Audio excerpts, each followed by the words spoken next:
Then, all of a sudden, a knock at the hotel room door was heard. A SWAT team arrived, holding guns around everyone, telling them to get down on their knees.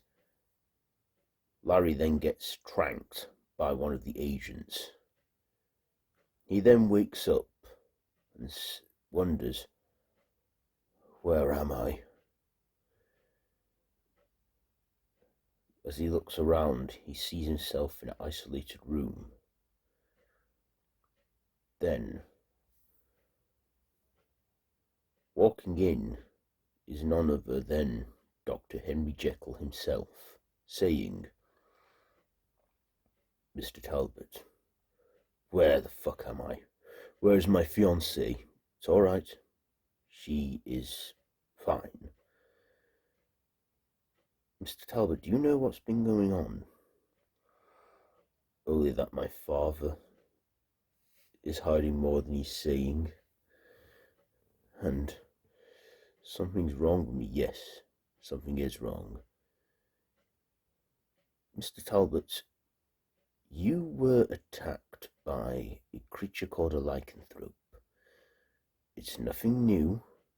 These creatures have been around for thousands of years, just like vampires. Oh, come on, said Talbot. This isn't real. It can't be. Where am I? You're in a secret base in London, or just outside London. We are Prodigum. What? Prodigum, our job has been to create the illusion that man is alone. And that illusion is getting harder and harder each time to maintain, given the advancements people make in technology, phones and cameras. Look, the point is, you have a condition and we need to help you. Will you allow us to? I want to see Gwen, said Talbot. Of course. Absolutely. Bring her in. She comes in, saying, Larry, they've been telling me everything. They hug as they reunite. Gwen saying, listen, Larry, something really messed up's going on. Your brother's dead. I know, but I think your father might have killed him. How? Where is he? We're looking for him. But tonight is another full moon. You will transform again. We need to observe you for a while. Can we do that? What? Let them observe you, Larry. Maybe they'll be able to work out what's going on with you. As the day goes by, night comes. Larry stands in a small cell with his trousers on. Then he starts to feel the transformation unfold. His bones break, his teeth sharpen, his nails become claws, hair is forced out of his body. As Dr. Jekyll watches in amazement, Emily looks in terror. Gwen, are you all right? I can't do this. Is it too much for you?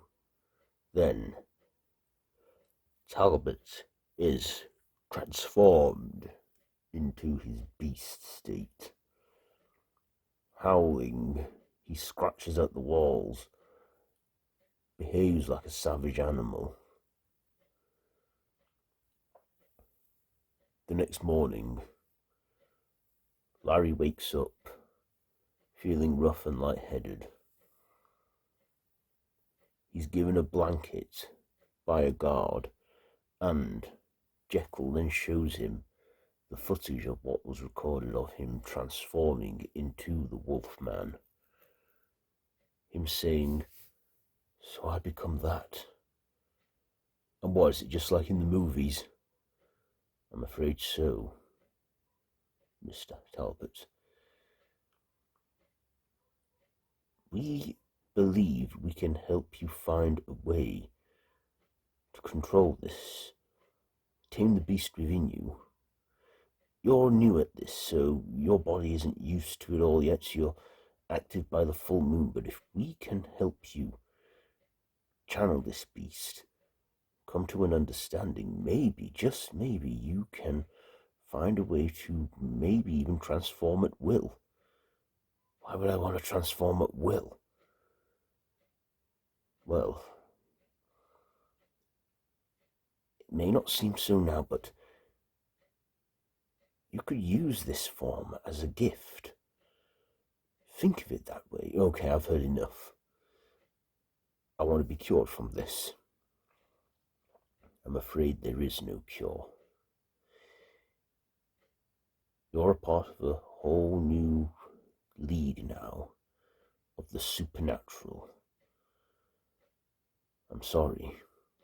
Then a guard tells Jekyll, Director Jekyll, sir, this better be important.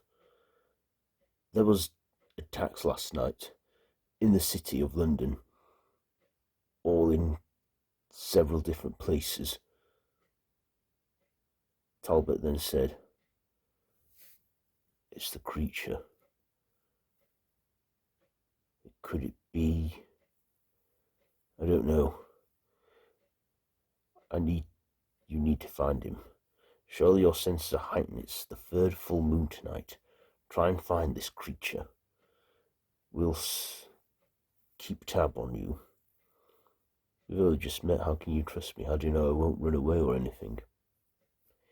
Because we're here to help in any way we can, but you need to help us.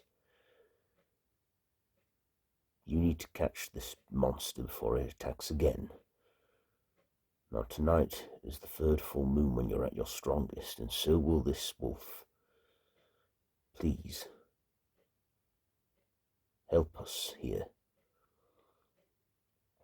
Do as he says, said Gwen.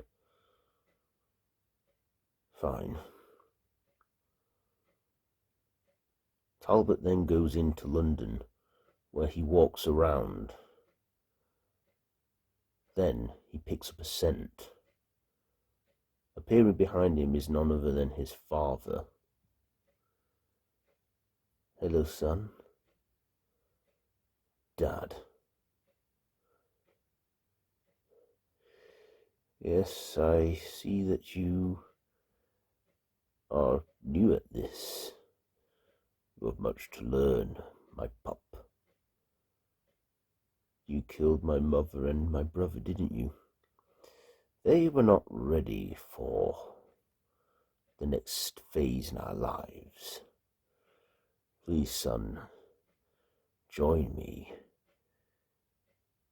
We have been given a gift here." "You fucking cursed me," said Larry. "Don't think of it that way. Come on, my son. Be the wolf that you and I are." "Fuck you," said Talbot. "Fuck you. You made me a monster. All because you had to hunt for one when we were kids. I know. But isn't it great? Maybe our paths were meant to cross again. For us to see this. I know you're being watched, Talbot, my son. And you're not gonna get me." Suddenly he jumps up and climbs up a building quickly and makes an escape, underestimating his abilities, thinking he's just an old man. Larry then says, "No, I will stop him. I will deal with this bastard." Listening on the intercom, Jekyll says, "Let my crew deal with him. You will transform tonight, and I will find him, and I'll stop him. Are you sure you want to do that? Yes. I can't let you. Yeah, well, you don't control me. Then, as Jekyll is about to make an order, Gwen says, no. Try and let him reason. If they transform, they will hurt people. We can't have that. Just please, let him try.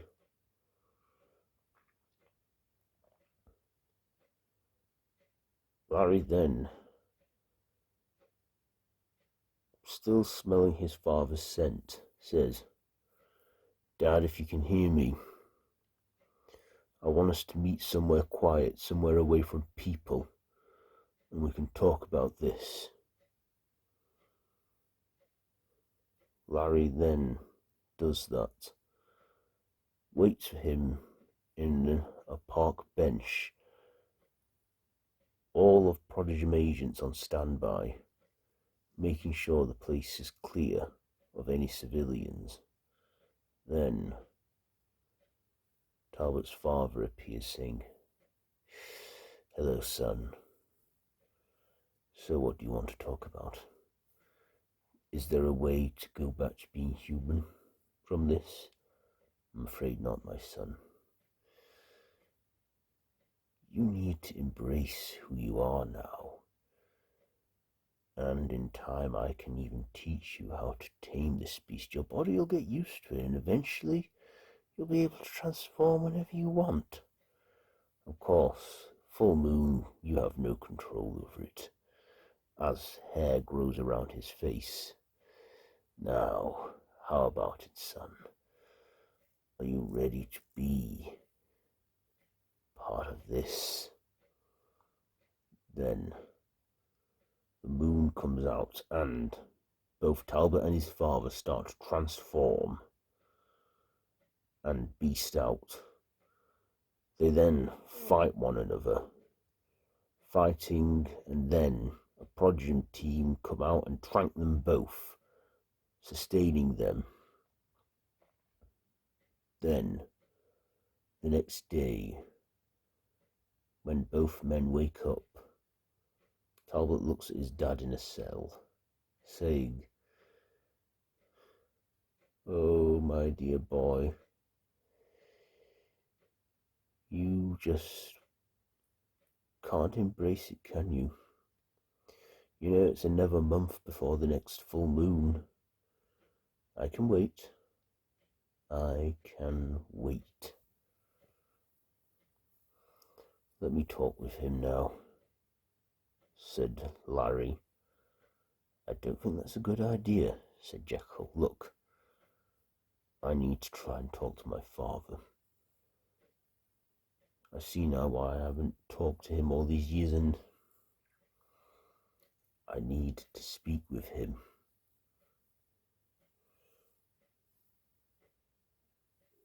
Larry then walks in, seeing his father. He then says, Why did you let this thing take over you? Because I feel healthy. I feel great. I feel power. You know you're not going to be let out of here. Oh, don't worry, my son. I will. You said you want to know if there's a way out of this. Well, there is. Kill yourself. What? It's the only way to undo what's been done to you. Kill yourself. It's the only way to end it.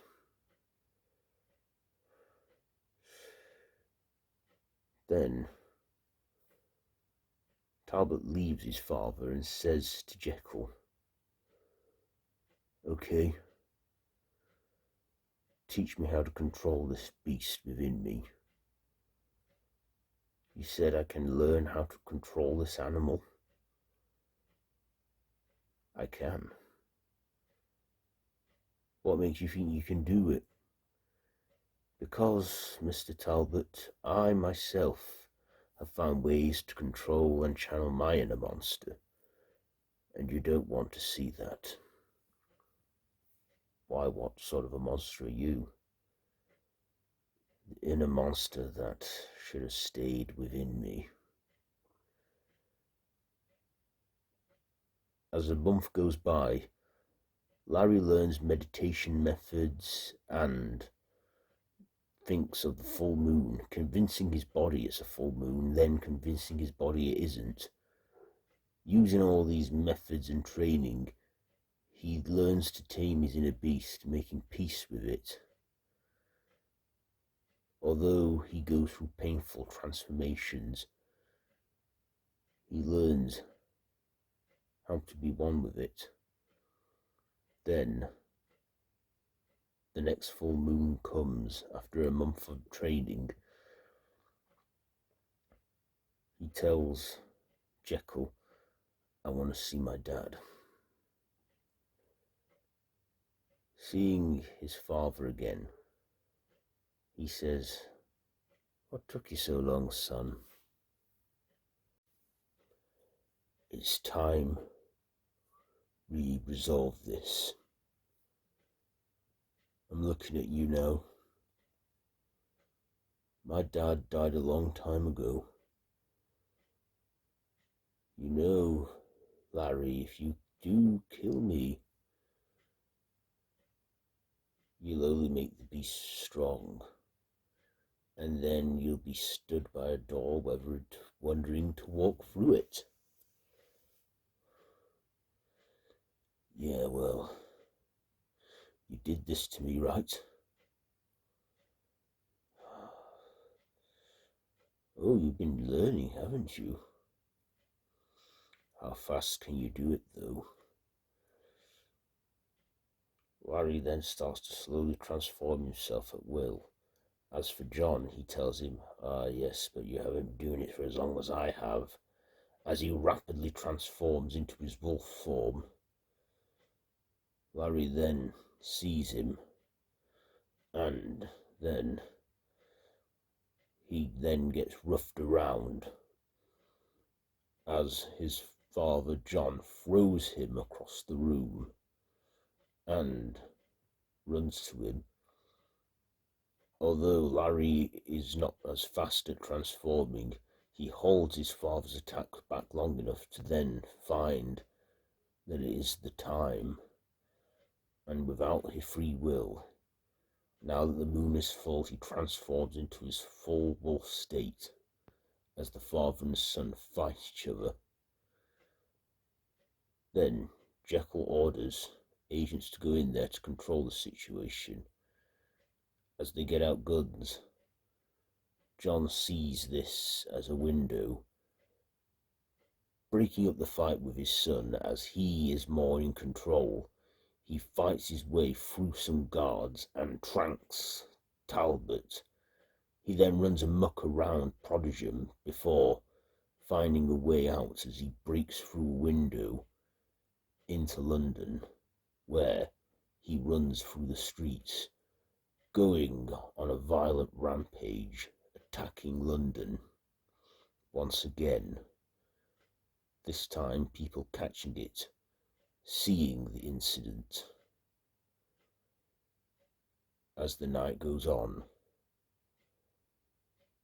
John Talbot in his wolf form sits by the River Thames as he looks up at the full moon. The next morning, Larry wakes up, wondering what happened. Did I kill him? He then is confronted by Jekyll saying, I'm afraid you didn't. He got out. What? I know it was stupid of my men to try and break up a wolf fight, but he escaped. But our security is going to be a lot stricter now. How much money do you have? Enough? No. I need to face my dad again. I can feel it. He was the one who did this to me. Then, John waking up, washing himself in the Thames, he then feels his connection with his son, saying, "Ah, yes, of course, my boy. You want to meet back there. All right, then. I'll get a plane this evening. Or before this evening. Don't want to be turning on the flight, do I?" Then Talbot tells Jekyll, "I know where my father's going." "Where?" "He's going home. I need to get back to Romania now. We can have a jet take you there." "Good. Because I'm gonna kill my father. You realize if you do, you might be shedding your humanity. I don't care. If we both die, then good. But either way, tonight, the beast must die." Then Gwen saying, "No, please, Larry, I love you. I love you too. But I need to stop my dad. You're taking well to all this. So are you. I know. It's been a month, but we got round it. But I will face my dad. Get me that jet." Meanwhile, somewhere else in London, an eyewitness who saw one of the werewolf attacks is sat with Dorian Gray, who tells her, "And you saw this creature on your phone?" "Yes." "Well, I can tell you that this is not a new thing. This creature has been around for thousands of years, and there are many others just like it. From vampires to ghosts to ancient undead mummies, you name it. But we here at Prodigum, the place I work, we make sure that the monsters you see stay as hallucinations, stories. We make sure all the monsters are kept locked away so that you people can keep yourselves safe and live in this perfect world we provide. Now, I believe you caught this creature on your phone." "Yes, I did." "I would very much like to have that phone." Then Gray places it in a plastic bag and heads back to Prodigum. Before he leaves the young woman, a hypnotist comes in, saying to the hypnotist, "You better hypnotize her good. She saw quite a lot, of course." Gray then makes his way back to Prodigum, to the vaults, where he sees one man saying, "Good afternoon. Oh, Mr. Gray. Another phone, is it? I'm afraid so. These millennials or Gen X or whatever these days just can't keep their hands off them." They then take it to a vault, where he puts it in there and labels it, closing the vault and locking it.